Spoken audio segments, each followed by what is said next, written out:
Ladies and gentlemen, welcome back to another episode of the Combat Veteran Breakdown. I'm your host, Paul, combat veteran, MMA fighter, and podcaster. Today, I wanted to talk about the title that probably made you click on this. Did Brennan, Herrera, and Escape from Tarkov cause the Russian army supply problems? Guys, it's no secret that the Russian military has been plagued with supply issues. And sometimes a lot of analysts are talking about Russia's inability to get their troops to the front, their lack of spare parts, the fact that they have this big, blundering war machine that doesn't appear to be getting the fuel that it needs, literally and proverbially. So why then? But how did this happen? How does a first-rate military, something that the whole west of Western Europe and for decades the entirety of the free world feared, be unable to outfit their troops when they're fighting a war on their border? They couldn't get any closer to friendly territory unless they were fighting in Chechnya, which is, of course, enclosed entirely by Russia.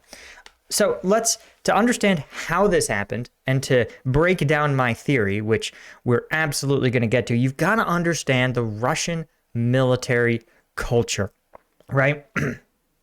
And so the Russian military is very, very different from the modern U.S. military that is an all-volunteer force.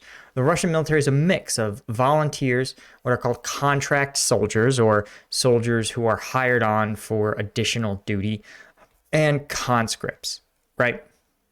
Did I say that? Conscripts, professional soldiers, and contract soldiers, right? And that's been the case even dating back to the Soviet war in Afghanistan. And I'm going to cite here, I'm going to link to these books below and it'll be an affiliate link, but you should honestly, these are just great books to understand the Russian and late Soviet way of war. The first is The Great Gamble, The Soviet War in Afghanistan by Gregory Pfeiffer. This is a combination of firsthand interviews with Soviet Afghan veterans, and of course, evidence-backed sort of meta big picture reporting. So the Soviet conscript system, which is how they get most of their manpower, is not a great one. First off, because wealthier, more educated Russian men can avoid military service. Avoiding military service is not that difficult. And so those that get drawn in are usually those who aren't very savvy to begin with.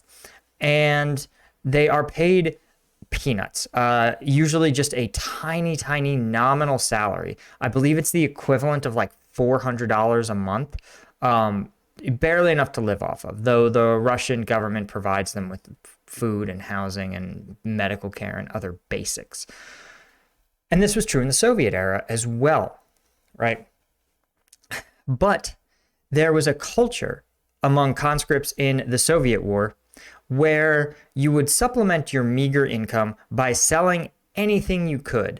And being a conscript, they didn't have any particular loyalty to the military as an institution. And so it wasn't seen as a big deal to sell 2/3 of your ammo, to sell fuel. And because the conscript system had a sort of informal hierarchy with more junior conscripts being essentially subservient and subject to abuse by more senior conscripts, oftentimes those junior conscripts would have their gear stolen and sold off. And this was sold, you may ask yourself, who were they selling it to in Afghanistan? And they were selling it to Afghans. Despite knowing full well that this material would almost certainly work its way back to the Mujahideen who would use it against them, the soldiers did it nonetheless, because if you have a 2-year service contract and over that 2 years you've earned below minimum wage, you've risked your life, many of these soldiers said, I have to have something to show for this. And so they would sell any food they could steal, they would sell gear, boots, clothing, weapon systems, anything they thought they could get away with. Again, oftentimes the other conscript stuff as well. And that culture a lot of people think, oh, the Soviet military used to be this like upstanding, zero corruption military until the 90s, right? Until the collapse of the USSR. And then that's when all the generals sold off their stock to arms dealers, fueling conflicts around the world. That's a pretty common narrative.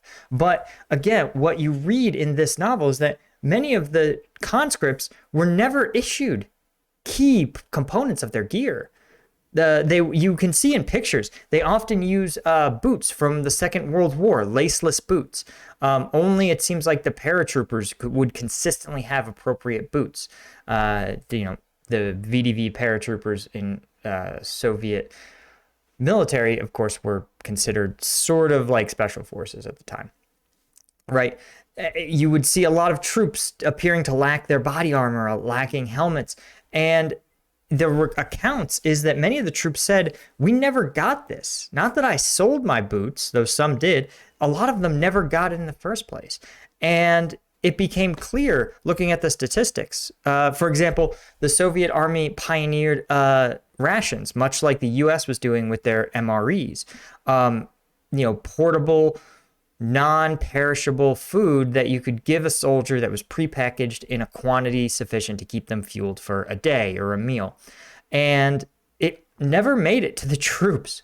Most troops reported never having seen these rations because they were so frequently diverted. Because in the Soviet culture, the black market, right, or the gray market rather, in which state-produced goods, which was all goods, were siphoned off at every level and sold for profit, usually bartered through some sort of like good old boy network.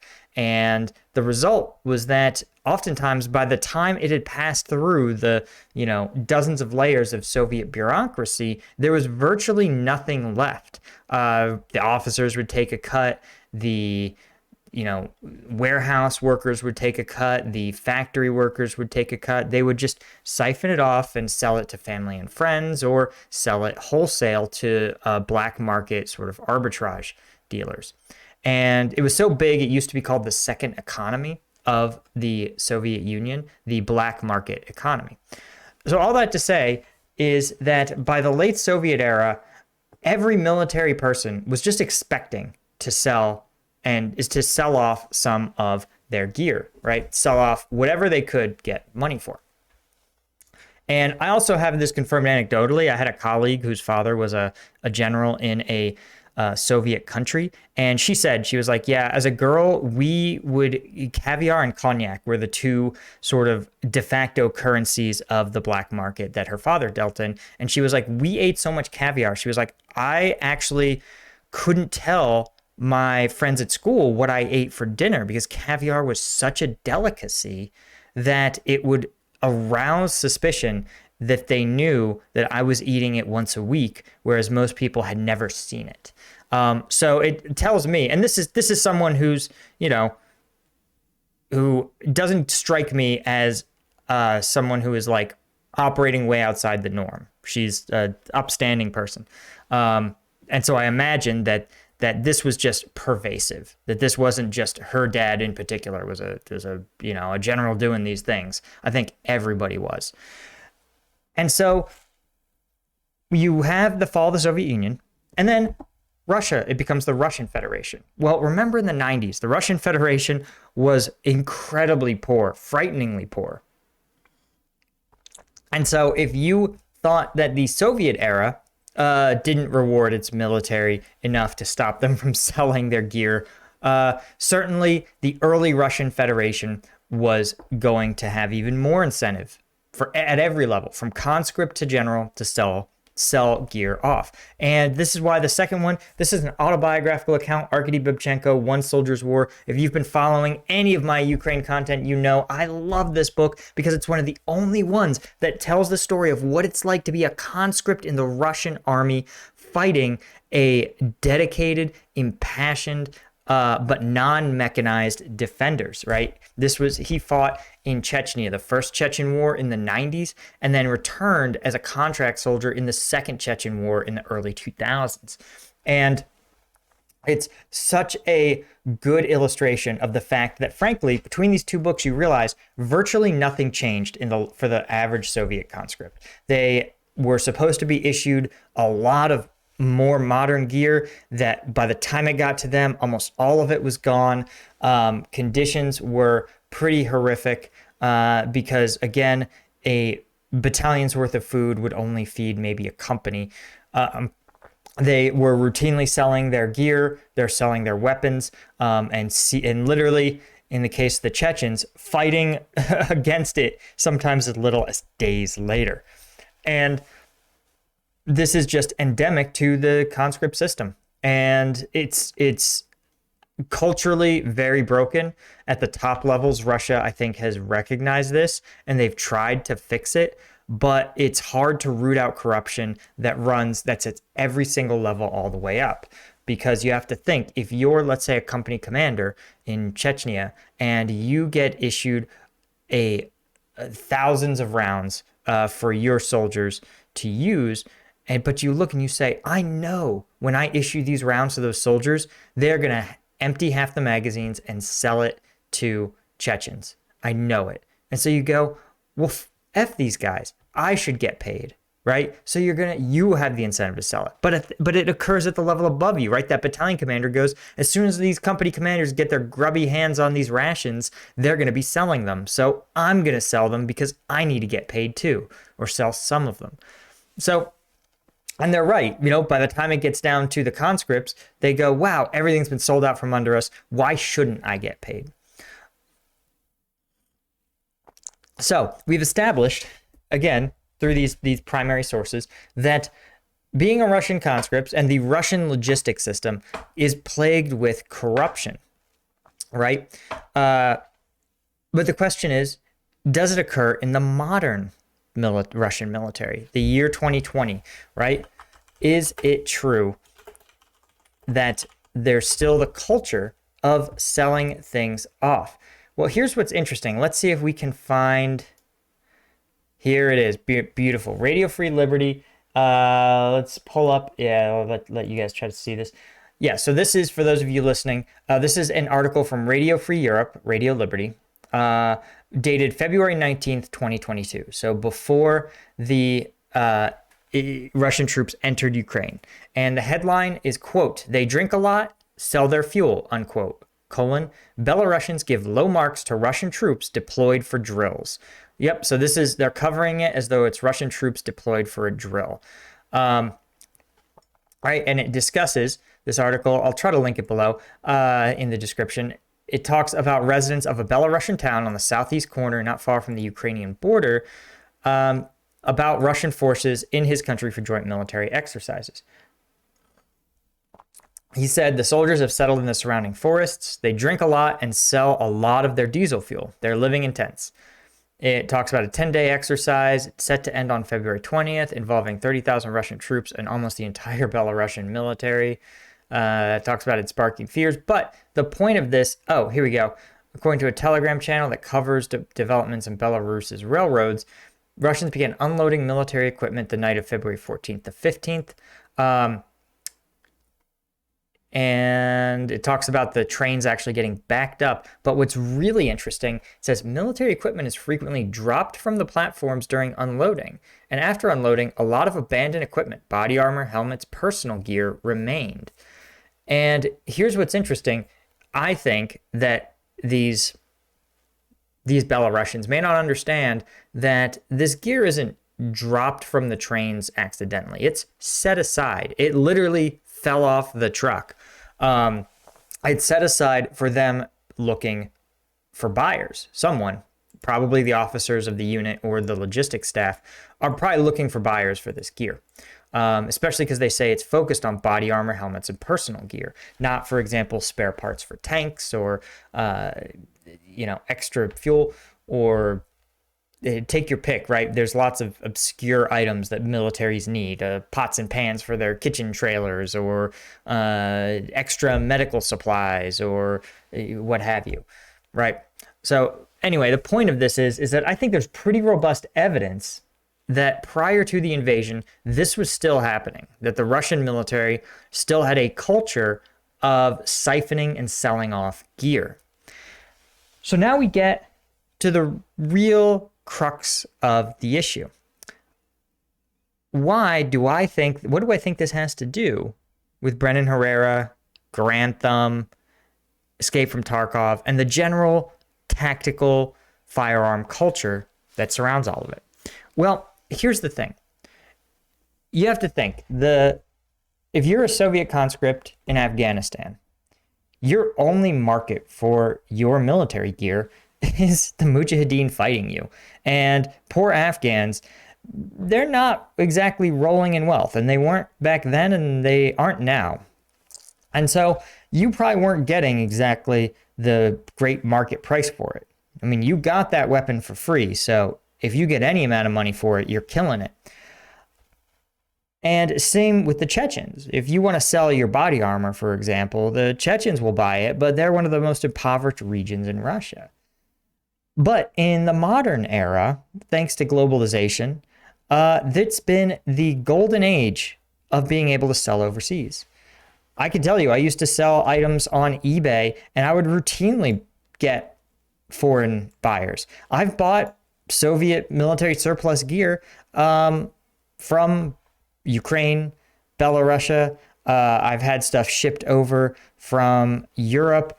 It's business as usual. This is completely and totally typical and normal, right?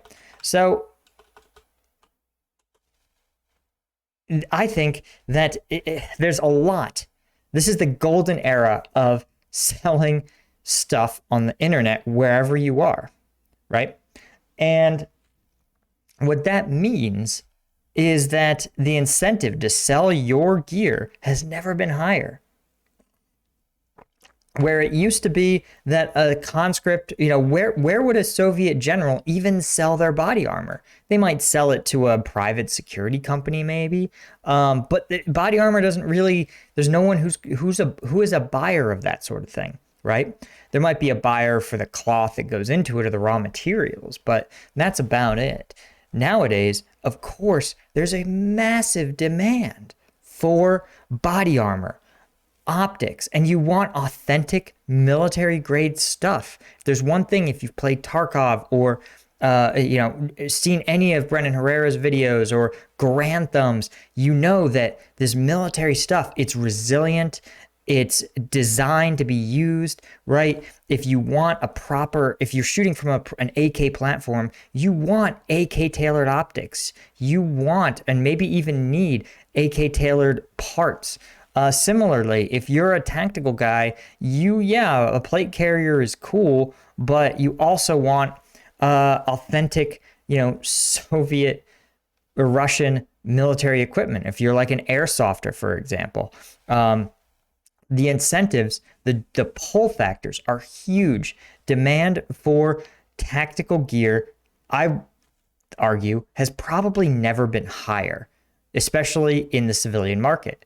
And Russia's ability, the ability of a Russian or an enterprising Russian or Belarusian or Ukrainian company that has a connection, some sort of connect to buy this gear, the profit margins have never been higher, right? You can pack and ship it, and people will wait. They will wait a long time to get this real gear. I have done it. I've purchased two of my absolute favorite rain jackets are actually Russian military Gorka jackets that you could see some of the separatists using today. Here is an example, right? This is not like an endorsement, but this is a website that I get after I bought my first couple pieces of old military gear that I used for camping. We're talking like a poncho and some of the silly hats that I wear on stream and that sort of stuff. But they're all authentic, right? I get ads from this company all of the time. They're nothing special about them. They're a tactical shop that specializes in Russian gear. But here's what's interesting. Look at uniforms, regular uniforms. For $80, I can buy a genuine Russian VKBO summer uniform from the Ratnik system. I can also get Russian, they say Russian National Guard, Russian Ministry of Interior Forces uniform for $85. In fact, I can even get the ACU multicam uniform used by Russian Special Forces for $116. How is it possible that a Russian military who explicitly is desperately trying, though they don't have that many height sizes, the Russian military that's desperately struggling to navigate, still equip its troops, you're still able to purchase their uniforms, right? Let's look at some other stuff, right? I'm scrolling through. Let's look at gear. Ooh, buddy. Oh man. This is only going to get weird. Oh, wait. We can do even better. Nah, let's do it. Tactical vests. Russian body armor. That's right, guys.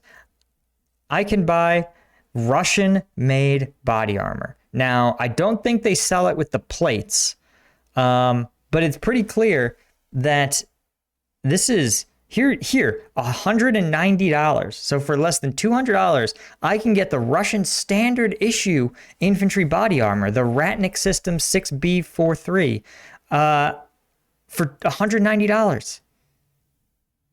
It even comes with all the rollout Kevlar, right?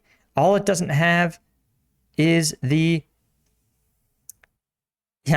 exact replica of the model used by Russian soldiers. Bruh. This says Ministry of Defense on it, I think. Yeah, this is not an exact replica. It's an exact replica because it's the real thing. It has the two Holden foam plates, right? And that's pretty standard for this body armor, right? It's produced with just filler plates, and then you insert your actual ceramic plates into it.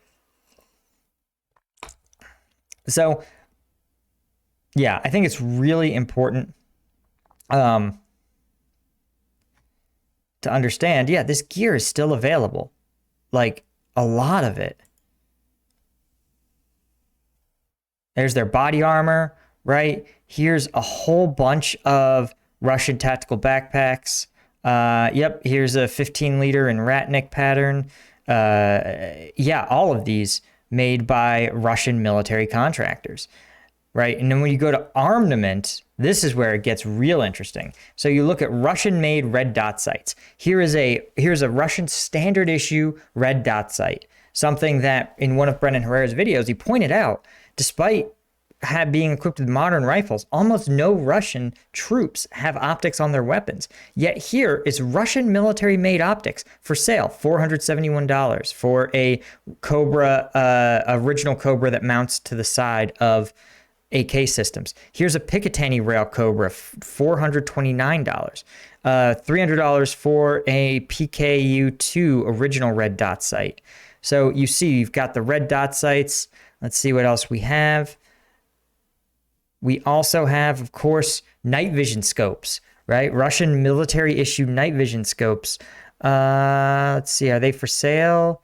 It's thinking about it. Can I buy Russian military night vision scopes? Why, yes, I can. And this is definitely authentic because it is $3,000 for a PN23 night scope. Latest development by MPZ, low weight, compact dimensions, right? Night scope PN23 3 Gen 3, starting at $5,000 and starting at $5,500, the PN23 5 Gen 3. Allow you to make precision shots up to 500 meters away. This is the sort of thing that the Russian military should be taking to battle, but aren't. And it's pretty incredible that, yes, it advertises this as airsoft guns. I'm here to tell you, man, it's not. I'm just going to point it out. I'm just got to say it. Nobody's making, if you were to make cheap replica body armor, one, it wouldn't be $500. It wouldn't be manufactured by the same people, right? This is, I guarantee it. I am certain. It is a certainty that this is authentic body armor with the plates removed, obviously. So what you got to ask yourself, right, is the fact that so many people love this Russian tactical gear, that it's had its moment for the past couple years as maybe a cheaper alternative, or just an alternative to the US made kind of tactical community. Is that incentivizing Russian military generals and officers to sell this stuff online? It seems clear as day that somehow Russian optics that are manufactured and should be going to Russian troops are ending up for sale online. And we also, if you've been on stream, we've done this before, but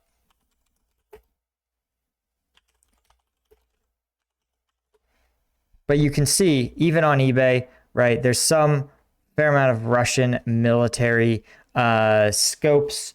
I'm scrolling through now, trying to see it. Oh, eBay doesn't allow, right? Now with the sanctions, obviously a lot of big retailers aren't selling Russian military surplus. But I can tell you a year ago, it used to be, you should just be awash in it. You could get Russian military surplus anywhere. So anyway, guys, do I think this sort of culture of hype around it has driven this? Yes, absolutely. And so, I think we need to understand that the Russian military's logistics failure, I think, is part of an endemic culture of greed at the expense of the state, that whatever else you say about the U.S. military and its cultural problems, whatever they have, the U.S. military has a culture of basic honesty and integrity and not selling your gear out from under you, and accountability. They are very, very ridiculously strict. But they also compensate their soldiers fairly, and they're a democracy, so soldiers actually do get a say in how and when and where they fight through their elected leaders.